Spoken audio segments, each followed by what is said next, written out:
Alors, je suis sur la table de montage de DaVinci Resolve et je voudrais réaliser une petite animation où sur un titre ou sur une vidéo, je rajoute des petits points comme ça qui apparaissent, soit pour un titre, soit pour une vidéo, en rouge, en blanc, peu importe la couleur. Alors, je suis dans l'onglet Fusion, j'ai mon média Out et je vais aller cliquer sur cette icône-là pour ajouter un nœud. Alors, je sélectionne ce nœud P-Emitter, mais pour l'instant, on ne va rien pouvoir voir car il ne permet pas de voir le résultat. Je vais donc ici prendre le P-Render, je vais cliquer, ce qui m'ajoute automatiquement un lien.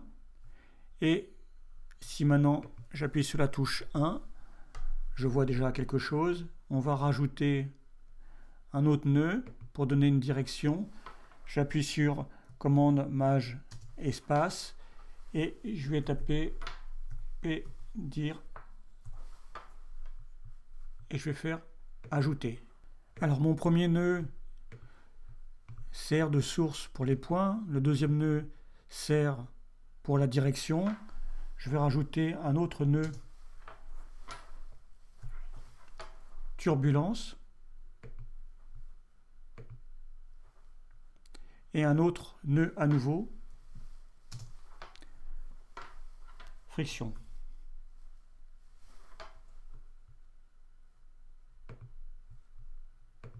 Alors on va passer sur une seule fenêtre, je vais appuyer sur la touche 2 pour voir le résultat. Et si je déplace mon curseur, on voit déjà nos points arriver avec la direction verticale. Alors je sélectionne mon premier nœud, le P-Emitters. Je vais dans l'inspecteur. Ici le nombre, c'est le nombre de points. Je vais le réduire à 0.6 parce qu'on n'en a pas besoin de beaucoup.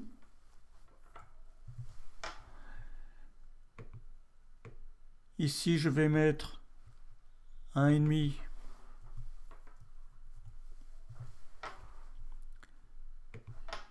Et sur la durée de vie du point, je vais mettre 150. Je vais maintenant aller sur la vélocité et ici je vais mettre 0,7. Maintenant je vais aller sur l'onglet style. À la place de points, je vais choisir blob qui correspond à la goutte. Ici je peux changer la couleur. Et ici je vais aller entrer la taille. Je vais mettre 0,2. Ici la variance de taille, je vais mettre 0,15. Et ici, on va gérer la durée de vie de la taille du point. Et on va pouvoir arrondir. Et comme ça, on va avoir une variation de la taille durant la vie du point. Pour que les points apparaissent et disparaissent, on va faire varier ici environ 0,9 comme ça. Maintenant, on va sur l'onglet région. À la place de sphère, on va choisir cube. On va agrandir le cube, ce qui va nous agrandir la zone de création des points. Et on va agrandir la profondeur. On va passer maintenant au nœud direction. On va mettre strange au maximum. Ici, direction, on va retirer le moins pour que nos points aillent vers le haut. Et au niveau direction Z, on va mettre 90. On va passer maintenant au nœud turbulence. Alors la force, on va mettre directement 4. Ici, on va mettre à fond et ici, on va mettre 4 aussi. Maintenant, pour passer notre rendu en 2D, je vais sélectionner mon render et je vais aller cliquer ici sur Render 3D. Je vais connecter à mon Media Out. Je vais cliquer sur la touche 2 et on est repassé en 2D. Alors si je regarde mon effet, mes points partent du milieu. Donc c'est pas tout à fait ce que je souhaite. Je vais donc sélectionner mon premier nœud.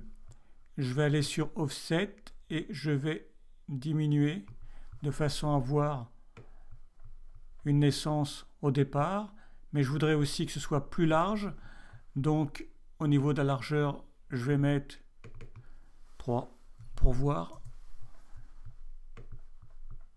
Et donc maintenant, si je fais play, j'ai bien mes points qui apparaissent, qui disparaissent de façon aléatoire.